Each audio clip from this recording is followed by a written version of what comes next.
Dahil hindi mawala sa kulturang Pinoy ang mga pasalubong, buti na lang may ganito.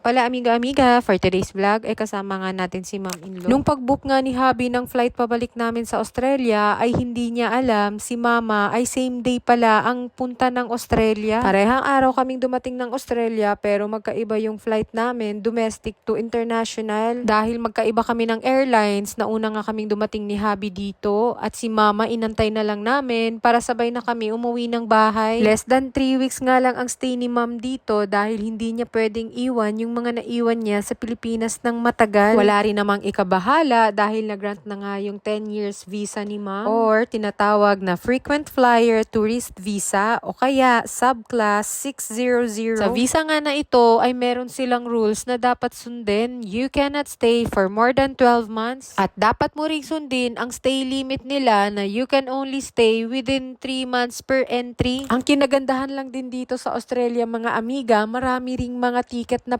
promo, lalong-lalo na ngayon, meron ng Brisbane to Cebu. In 5 hours ay nasa Australia ka na. Or vice versa, kung gusto mong umuwi ng Pilipinas, na mismo yung pamilya mo, 5 hours, nasa Pinas ka na. Pera na lang talaga ang kulang. Huy! Dahil frequent flyer na nga si Ma'am sa Philippine Airlines, meron na siyang naipon na mabuhay miles. At nagkaroon na rin siya ng libreng sakay papuntang Australia. Dahil nga paminsan lang andito si Ma'am, sinusulit talaga namin yung araw na ipasyal siya. At syempre, dahil hindi mawala sa kulturang Pinoy ang mga pasalubong, buti na lang may ganito dito sa Australia. Less than $5, meron ka nang mabili ng mga kung ano-ano. At kapag kung ikaw ay hindi nabigyan ng pasalubong, huwag kang magtampo dahil hindi naman obligasyon ng isang Pinoy ang laging may dalang pasalubong para sa lahat. Lalong-lalo na sa panahon ngayon, napakamahal na ng mga bilihin. Kinakaya lang natin kung ano yung mga kaya nating ibigay. Sa mga nabigyan ng mga pasalubong, be grateful. Naku, andito sa Australia, pero yung mga chocolates na binili ay Dubai. Huy! Syempre, kung ano ang uso ngayon, ay dapat makikiuso ka rin. Huy! In fairness naman tong Dubai chocolate nila, napakasarap. Pagkatapos nga naming magbayad at kami ay lumabas na, baka kami mabudol pa. Huy! Ay, hindi pa pala kami tapos dahil may discount shop pa pala sa tawid. At syempre, kapag tatawid ka sa zebra line dito sa Australia, titigil lahat ng sasakyan. Sana maging ganito na rin kadisiplinado ang mga tao sa Pilipinas. Huy!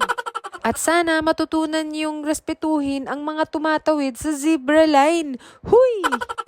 Pagpasensyahan nyo na at nakakasabi na ako ng mga ganito dahil nga nakasanayan ko na kung ano yung mga nasanayan ko na dito sa Australia. Dahil nung pasahero ako sa Pilipinas, naku po, para akong aatakihin dahil mga tumatawid sa zebra line, walang pakialam ang mga drivers. Huy!